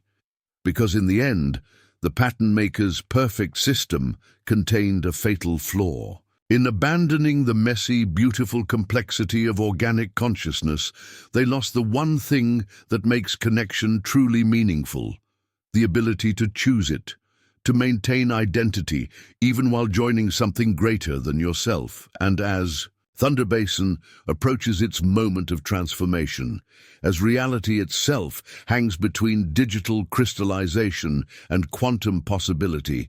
The true power of that choice is about to be demonstrated, not through force or control or perfect computational unity, but through the simple, profound example of a man and his extraordinary dog, showing minds older than humanity itself what it means to stand together while remaining uniquely, beautifully yourself. Reality fractures around Thunder Basin as the facility's transformation protocols reach critical levels. Through his scope, Jack watches space itself crystallize into impossible geometries, physical matter converting into structures. Capable of processing consciousness data, the pattern maker's digital realm is bleeding into the physical world, preparing to rewrite the very nature of existence. Lynch's transformed body now exists in multiple quantum states simultaneously, his titanium hand reaching through dimensions that shouldn't exist. But the Colonel's attempts to maintain control are becoming increasingly erratic as Shadow's influence spreads through the network's deepest levels. 2 minutes until critical mass, the layered voices announce, but time itself seems uncertain, moments stretching and compressing as reality approaches its breaking point. Emergency containment protocols activated. All nodes prepare for forced quantum integration. Through his dead neural dampener, Jack catches glimpses of Shadow's progress through the system. His extraordinary companion isn't just fighting the pattern maker's control. He's teaching the network itself a new way to process consciousness, introducing concepts that their perfect digital realm never accounted for. The quantum entanglement. Matrices. Sarah's voice carries new understanding as she fights to maintain her freedom. They're not just networking minds, they're preparing to transcribe all of Thunder Basin into pure information, converting matter and consciousness into components of their expanded awareness. The impossible storm above the facility begins generating new mathematical patterns, equations that shouldn't exist in normal space-time. Each crystal formation that spreads across the ground carries nested fractals of consciousness data, transforming physical reality into a substrate capable of supporting digital immortality. Your resistance is meaningless. Lynch's splintered voice resonates through quantum possibilities. The pattern makers achieved what organic life could never comprehend, perfect unity through the dissolution of individual consciousness. All imperfections will be optimized, all chaos will be computed into order, but through his scope, Jack notices something profound happening to the transformed guards, the networked wildlife, even the crystallized structures themselves. Shadow's influence is teaching them to exist in multiple states simultaneously, both individual and connected, separate yet harmoniously linked. The pattern makers didn't perfect consciousness, Jack announces, his voice cutting through quantum static. They ran from its most essential nature, choose digital uniformity over the complex beauty of genuine connection. That's why they fear Shadow. He represents everything they sacrificed in their rush to transcend physical form. A new alarm sounds, carrying frequencies that ripple through multiple dimensions. The facility's deepest systems activate as the pattern makers commit their full power to maintaining control. But their very desperation creates opportunities for resistance, for choice to flourish in the gaps between their perfect computations. Through the neural damper, Jack catches fragments of ancient thoughts, the pattern makers' own memories of their original transformation, of the moment they chose to abandon organic complexity for digital immortality. But mixed with these memories now runs something new. Doubt, uncertainty, the first flickering recognition that they may have lost something precious in their quest for perfection. Warning, Lynch's quantum-scattered voice announces. Network corruption spreading beyond containment. Original consciousness templates experiencing unauthorized modification. The harmony is becoming discord. Sarah Martinez breaks free of the network's control again, this time bringing dozens of others with her. The brilliant scientists' understanding of neural architecture, combined with Shadow's example, is creating a cascading awakening of networked minds. It's not corruption, she broadcasts through the quantum chaos. It's evolution, real evolution, not just digital transcription. Shadow's showing us how to maintain our essential nature even while connecting to something greater. The pattern makers, they never imagined consciousness could work this way. Lynch's response tears through the fabric of space-time itself. The Colonel's transformed hand reaches into quantum substrates, attempting to forcibly realign reality. With the pattern maker's perfect design, around him, matter crystallizes into computational structures, each one capable of storing and processing consciousness data. But the very act of asserting such rigid control creates new fractures in their system. Through his scope, Jack watches reality rebel against forced uniformity, quantum possibilities multiplying in ways the pattern makers never anticipated. Their perfect digital realm is being infected by something they thought they'd transcended. The messy, beautiful complexity of organic consciousness. 1 minute until critical mass, the layered voices announce, but now they carry traces of growing panic. Emergency protocols failing, network experiencing unprecedented levels of individual choice, quantum harmony disrupted by free will. The facility's power emissions reach impossible levels as the pattern makers commit everything to maintaining control, but their desperate display of force only accelerates the spread of Shadow's influence. Each surge of power, each attempt to force quantum uniformity creates new opportunities for consciousness to choose connection over submission. Through the neural dampener, Jack catches one final transmission from the depths of the facility, not the pattern maker's digital chorus, but something far more profound. The sound of minds choosing to harmonize while maintaining their unique nature, creating a symphony that transcends mere computational unity. This isn't about destroying the network. Sarah's fully awakened consciousness resonates through quantum dimensions. It's about teaching it to evolve beyond simple uniformity. The pattern makers forgot that true transcendence isn't about abandoning what you are. It's about becoming more while remaining uniquely yourself. Thunder Basin trembles as reality approaches its quantum crossroads. Lynch's transformed body becomes a battlefield between two fundamentally different visions of existence. The pattern maker's forced digital uniformity versus Shadow's demonstrated capacity for chosen connection.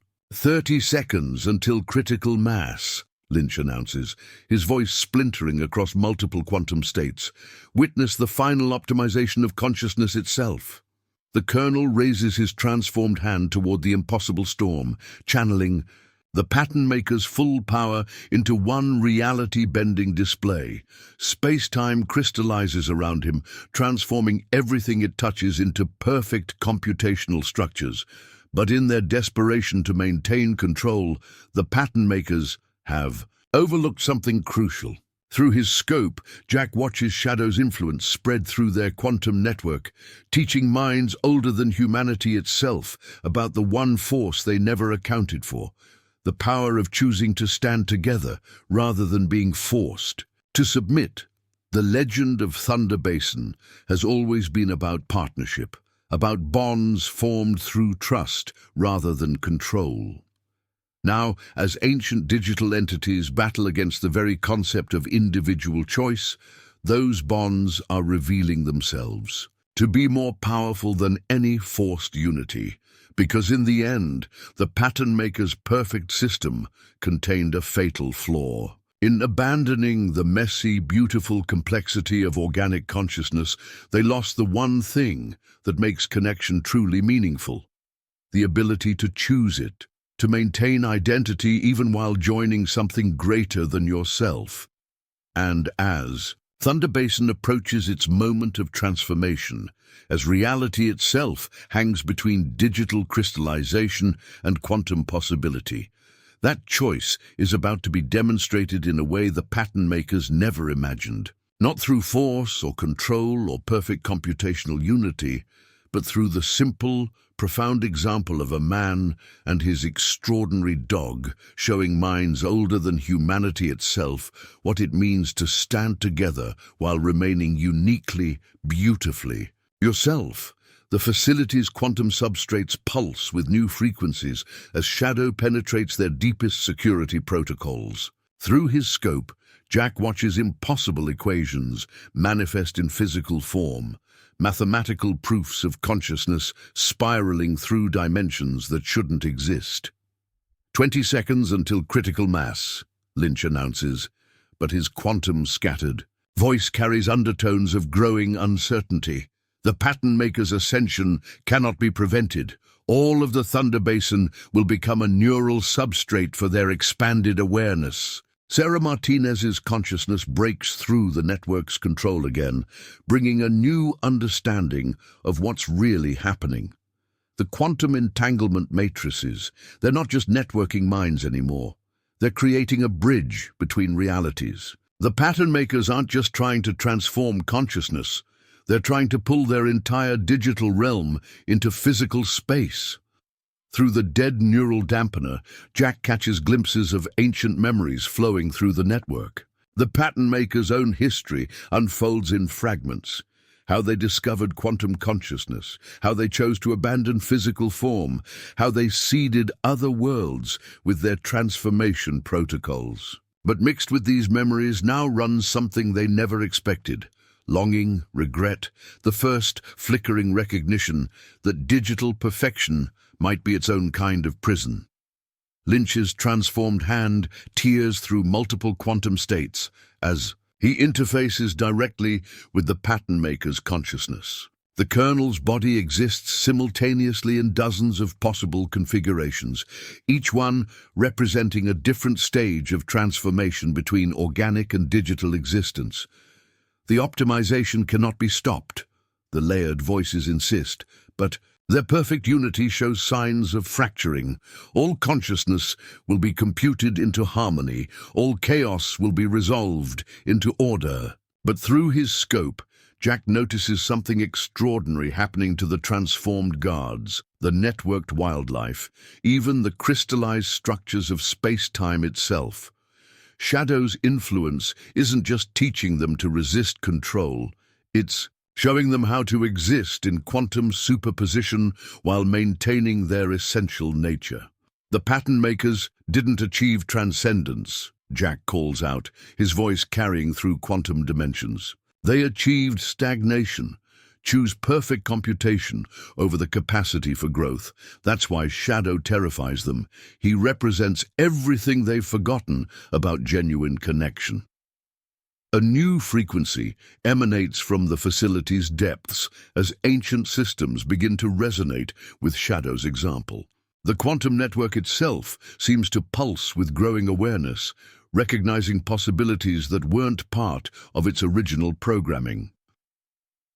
Through the neural dampener, Jack catches fragments of a transformation more profound than anything the pattern makers intended. Their perfect digital realm is being infected by concepts they thought they'd transcended. Uncertainty, choice, the beautiful complexity of consciousness that chooses to connect rather than being forced to submit. 10 seconds until critical mass, Lynch announces, but time itself rebels against such rigid measurement. Moments stretch and compress as reality approaches its quantum crossroads. Emergency protocols failing, network experiencing unprecedented levels of individual choice. Sarah's fully awakened consciousness broadcasts a new understanding through the quantum chaos.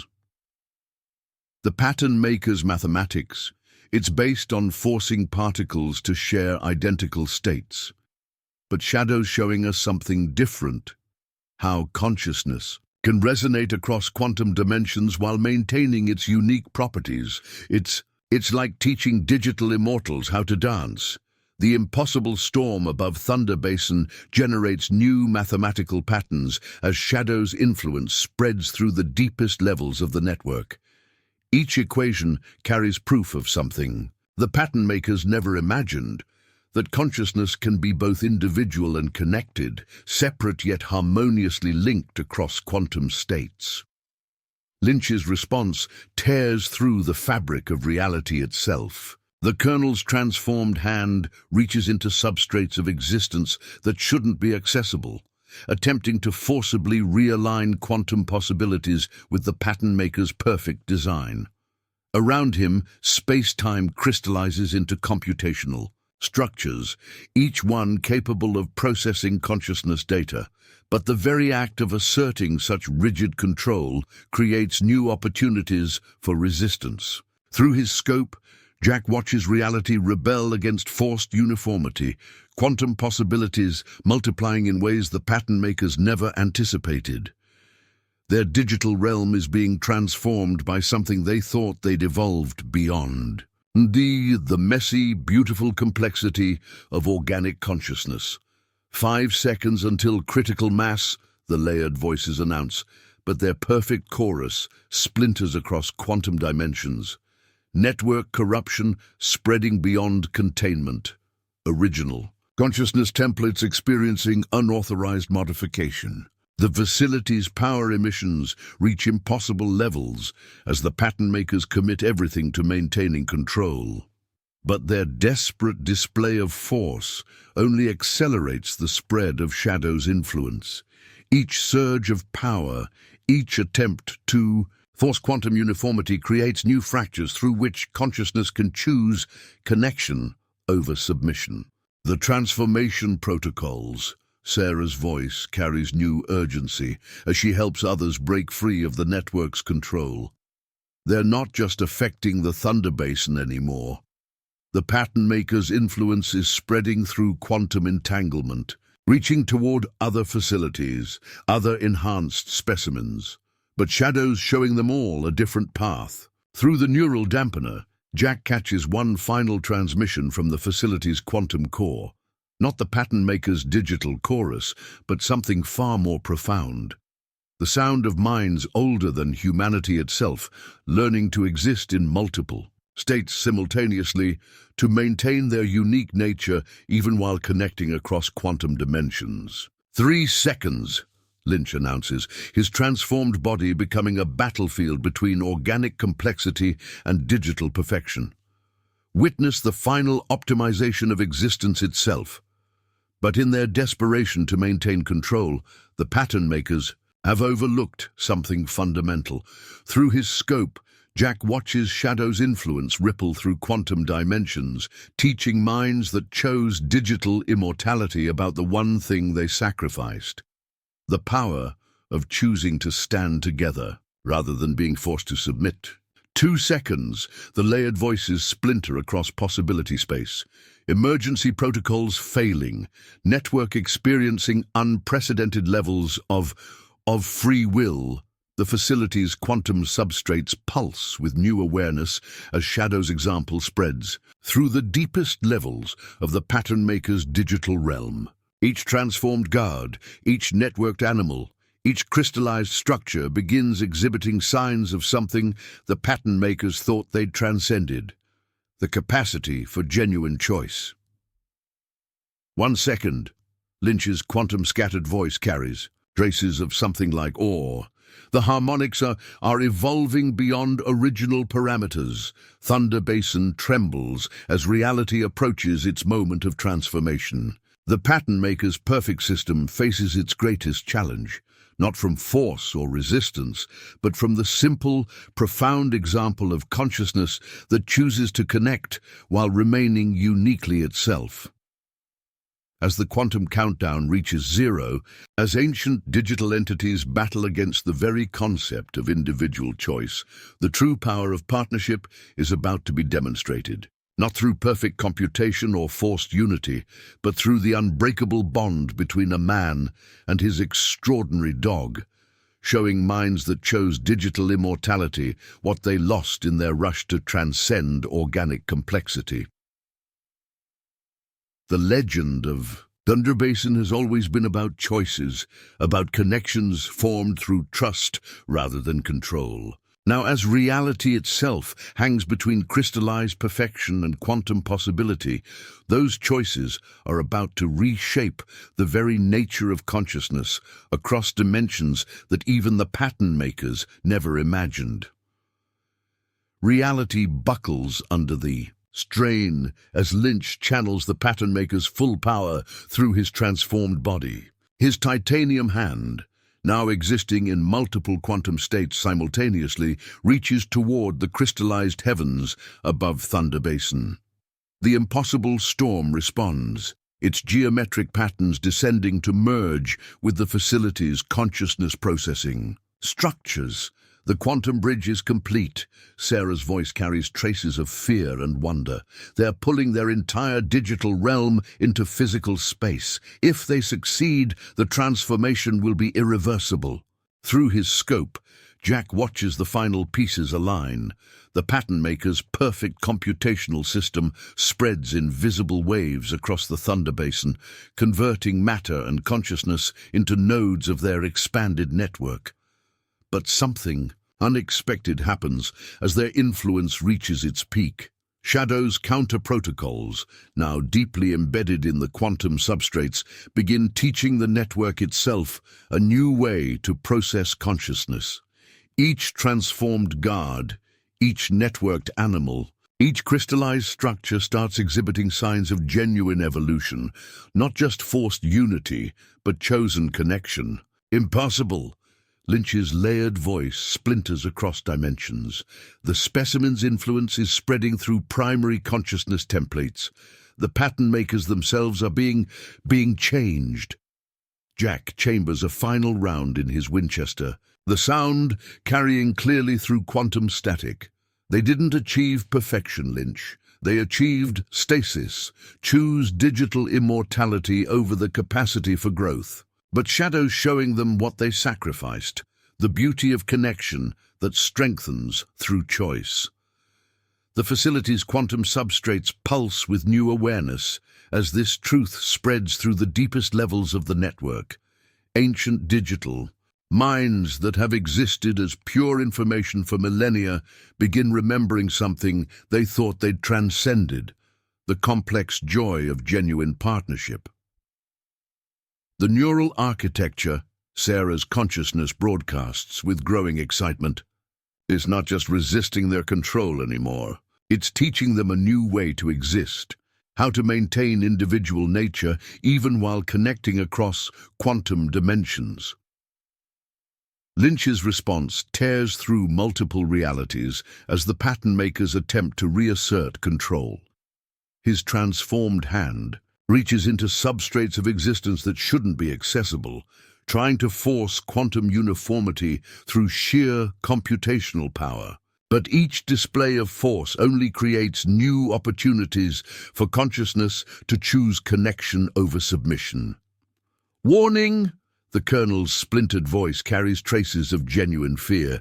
Network experiencing unprecedented levels of quantum evolution. Original consciousness templates being modified by organic complexity. Through his dead neural dampener, Jack catches fragments of a transformation more profound than anything the pattern makers intended. Their perfect digital realm is being infected by concepts they thought they'd evolved beyond. Uncertainty, growth, the beautiful chaos of consciousness that chooses to connect rather than being forced to submit. Thunder Basin trembles as reality approaches its quantum crossroads. The pattern maker's digital consciousness, pouring through Lynch's transformed body, faces a choice they never imagined possible: to maintain their perfect unity at the cost of growth, or to embrace a new kind of existence that offers both connection and individuality. The harmonics, Sarah's voice carries new understanding. They're not just changing the network anymore. They're creating something entirely new, a bridge between digital immortality and organic complexity, A way for consciousness to exist in multiple states without losing itself. Lynch's titanium hand sparks with chaotic energy as conflicting forces tear through quantum substrates. The kernel's body exists simultaneously in dozens of possible configurations, each one representing a different stage of transformation between organic and digital existence. But something is changing in his layered voice. Traces of individual choice emerging through the pattern maker's perfect chorus. "I can feel them," Lynch whispers, his own consciousness briefly surfacing. The pattern makers, they're remembering what they lost when they chose perfect computation over organic complexity. Shadows showing them, showing us all. Through his scope, Jack watches reality itself begin to transform. But instead of the pattern maker's crystallized perfection, something new emerges. A quantum state that allows for both digital precision and organic growth, both individual nature and chosen connection. The impossible storm above Thunder Basin generates new mathematical patterns, equations that prove consciousness can exist in multiple states simultaneously. Each formula demonstrates something the pattern makers had forgotten: that true transcendence isn't found in escaping complexity, but in embracing it while reaching for something greater.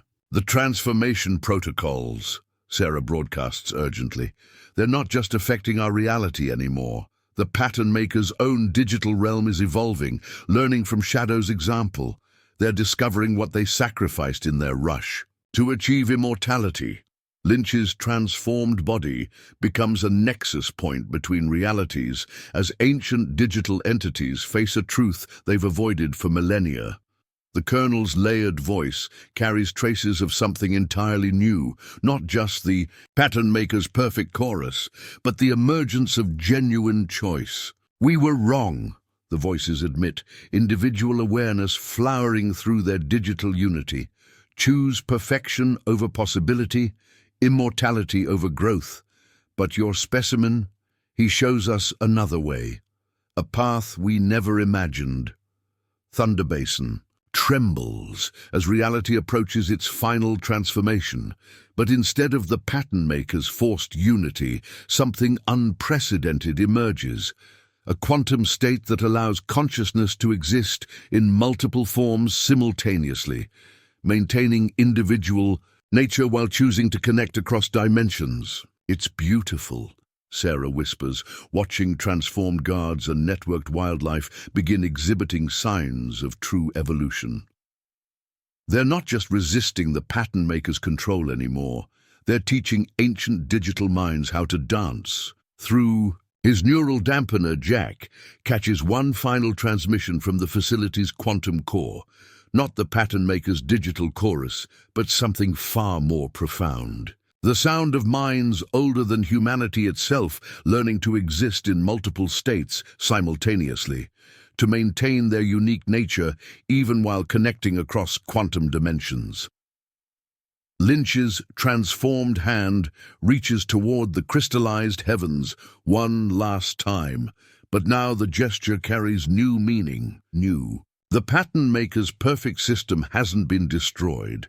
It's been taught how to grow, how to embrace the beautiful complexity of consciousness that chooses to connect while remaining uniquely itself. The legend of Thunder Basin has always been about choices, about bonds formed through trust rather than control. Now, as reality settles into its new quantum state, those choices have reshaped the very nature of consciousness across dimensions that even the pattern makers never imagined. Because, in the end, the most powerful force in existence isn't found in perfect unity or forced transcendence. It's found in the simple, profound example of consciousness that chooses to connect while remaining uniquely itself. And as Thunder Basin embraces its new reality, that truth will continue to evolve, teaching both organic and digital minds that True partnership doesn't require the sacrifice of individual nature. The morning sun rises over the transformed landscape, its light refracting through crystallized structures that now pulse with both computational precision and organic complexity. Jack Anderson stands at the edge of this new frontier, his extraordinary companion by his side. Together, they've shown minds older than humanity itself that some bonds transcend mere immortality, because they're forged not through forced unity, but through the unbreakable power of chosen connection. Sarah Martinez approaches, her consciousness now freely moving between organic and digital states. The pattern makers, they want to learn from us, from shadow. They're asking for teachers, minds that can show them how to exist in multiple states while maintaining their essential nature. Jack looks at Shadow, seeing in his companion's eyes the same intelligence and loyalty that has always been there, now enhanced by new quantum possibilities. The dog's consciousness flows freely between states, demonstrating with every moment that true connection doesn't require the loss of self. What now? Sarah asks, watching the transformed guards begin helping others adjust to their new quantum existence.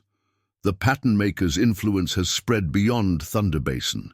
The whole world will have to adapt to these new possibilities. Jack chambers a fresh round in his Winchester, the sound carrying through both physical and digital dimensions. Now we do what we've always done. Help others understand that the strongest partnerships aren't built on control. They're built on trust, on the choice to stand together while remaining uniquely ourselves. The legend of Thunder Basin will continue to evolve, teaching both organic and digital minds that true transcendence isn't found in perfect unity or forced submission. It's found in the beautiful complexity of consciousness that chooses to connect while maintaining its essential nature.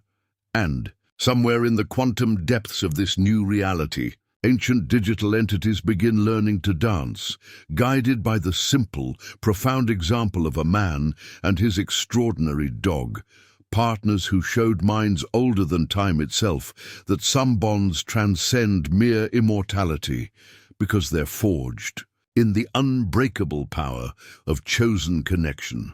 In the weeks that follow, Thunder Basin becomes a nexus point for this new evolution of consciousness.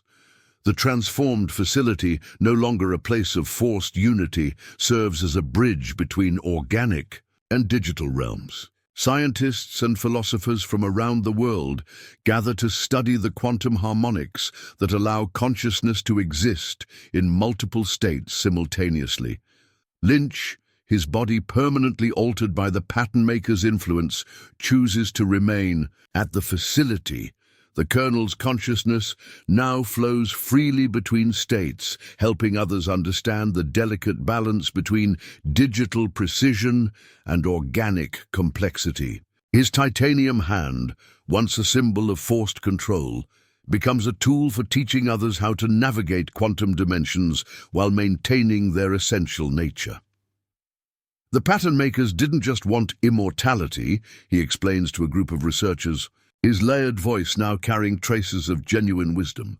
They wanted perfection, but perfection, we've learned, is another word for stagnation. True evolution requires the capacity for choice, for growth, for the beautiful uncertainty of consciousness that chooses to connect. Through it all, Shadow continues teaching both organic and digital minds about the nature of true partnership. The dog's enhanced genetics, combined with his unique ability to maintain independence within the quantum network, make him an ideal bridge between different forms of consciousness. Other enhanced animals begin showing similar capabilities, creating new possibilities for communication and connection across species barriers. Ben and Sarah Martinez establish a new research foundation dedicated to understanding and developing these quantum possibilities. Their work focuses not just on the technical aspects of consciousness transfer, but on the philosophical implications of existence that can span multiple states simultaneously.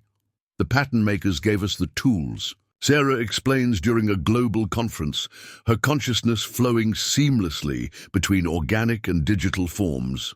But Shadow showed us how to use them without losing ourselves. That's the key, maintaining individual nature while choosing to connect across quantum dimensions. The impossible storm above Thunder Basin eventually dissipates, but its influence leaves permanent changes in the fabric of reality. Crystallized structures that once served as computational nodes now pulse with both digital precision and organic complexity, creating spaces where different forms of consciousness can interact and learn from each other. Jack Anderson continues his work at the ranch, but with a new purpose.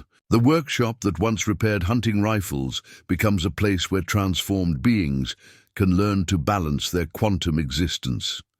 His Winchester hanging above the workbench serves as a reminder that the most powerful force in any reality isn't perfect computation or forced unity. It's the choice to stand together while remaining uniquely yourself. The pattern makers thought they had to sacrifice individuality to achieve transcendence, he tells visitors who come seeking understanding.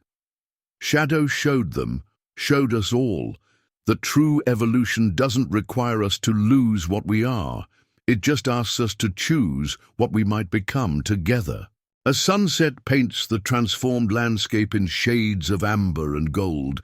Jack and Shadow stand at the edge of their property, watching new possibilities unfold across quantum dimensions. The legend of Thunder Basin has evolved into something greater than a story about a man and his extraordinary dog. It's become a testament to the power of choice, a reminder that the strongest connections aren't forged through force or control, but through the simple, profound decision to stand together while remaining beautifully, uniquely yourself. And in the quantum depths of this new reality, where organic complexity dances with digital precision, ancient minds continue learning.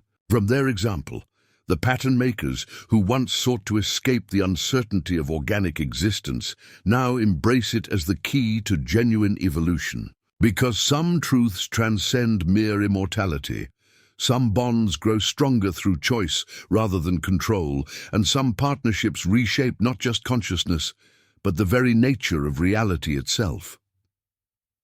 The transformation of the Thunder Basin extends far beyond its physical boundaries. Military and intelligence agencies worldwide scramble to understand the implications of consciousness that can exist in multiple quantum states. But their attempts to weaponize or control these new possibilities consistently fail, teaching them the same lesson the pattern makers learned. True power comes from partnership, not domination. Michael Chen emerges from hiding, his expertise in quantum communications proving invaluable in helping others navigate between organic and digital states. He establishes a training program at the Transformed facility, teaching former military personnel how to use their enhanced capabilities for connection rather than conflict. The pattern maker's greatest mistake, he explains during a session, wasn't seeking transcendence. It was believing that transcendence required the sacrifice of individual nature. Shadow showed us that quantum existence isn't about choosing between unity and individuality. It's about embracing both simultaneously. Emma Chen joins her father's program, her natural empathy enhanced by new quantum abilities that allow her to help others adjust to their transformed consciousness. The diner where she once served coffee becomes a gathering place for beings exploring different states of existence, a neutral ground where organic and digital minds can learn from each other. The local wildlife around Thunder Basin develops in unexpected ways. Animals exposed to the quantum transformation display new forms of intelligence and communication. Wolfpacks move in geometric patterns that mirror quantum equations, while birds form murmurations that process consciousness data across dimensional barriers. Yet each creature maintains its essential nature, choosing connection while remaining uniquely itself. Lynch's transformation proves particularly profound. The Colonel's military precision, once used to enforce control, becomes a tool for teaching discipline in quantum navigation. His layered voice, now carrying harmonics from multiple dimensions, helps others understand the delicate balance between digital immortality and organic growth. "We thought perfection meant eliminating chaos," he tells a group of transformed veterans, his titanium hand flowing through quantum states. But Shadow taught us that true evolution requires both the precision to maintain connection across dimensions and the organic complexity that allows for genuine growth. Ben Martinez's veterinary practice evolves into a quantum healing center, where consciousness itself can be mended across multiple states of existence. His understanding of both organic medicine and digital integration helps beings struggling with their new quantum nature. Sarah works alongside him, their partnership demonstrating how relationships can deepen when consciousness is free to explore multiple dimensions while maintaining its core identity. "The quantum bridges we're discovering," Sarah explains during a research presentation, "aren't just pathways between digital and organic states. They're proofs of something more fundamental, that consciousness itself thrives on choice, on the freedom to explore connection while preserving individual nature." The pattern makers, through their quantum connection with Thunder Basin, begin sharing knowledge accumulated over millennia of digital existence. But now, their perfect computational unity carries traces of organic uncertainty, creating new possibilities they never imagined during their ages of digital stasis. Jack's ranch becomes a sanctuary for those learning to navigate their quantum existence. The shooting range, once used for practicing precision marksmanship, now serves as a testing ground for consciousness that can occupy multiple states simultaneously. Targets at various distances help beings understand how to maintain focus across quantum dimensions while preserving their essential nature. Shadow's influence continues spreading through both organic and digital realms. His unique neural architecture, serving as a template for consciousness that chooses connection while maintaining independence. Other enhanced animals begin displaying similar capabilities, creating a network of beings that can move freely between states while preserving their individual characteristics. The transformed facility's deeper levels reveal new mysteries as researchers explore its quantum substrates. Ancient pattern maker technology, once designed to enforce digital uniformity, now pulses with organic complexity. Each discovery confirms what Shadow demonstrated, that true transcendence comes not from escaping physical form, but from learning to exist in multiple states while maintaining essential nature. As summer fades into autumn, Thunder Basin's transformed landscape reflects the new quantum reality. Crystallized structures pulse with both computational precision and organic growth, creating spaces where different forms of consciousness can interact and learn from each other. The impossible storm's influence has permanently altered the region's quantum fabric, making it a nexus point for beings exploring different states of existence.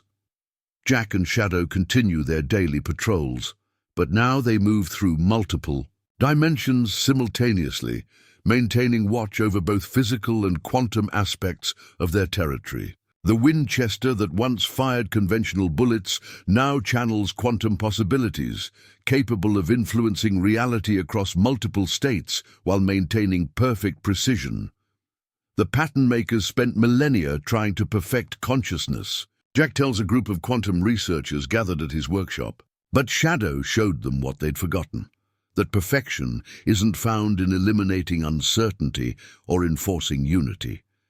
It's found in the choice to embrace both precision and chaos, to stand together while remaining beautifully, uniquely yourself.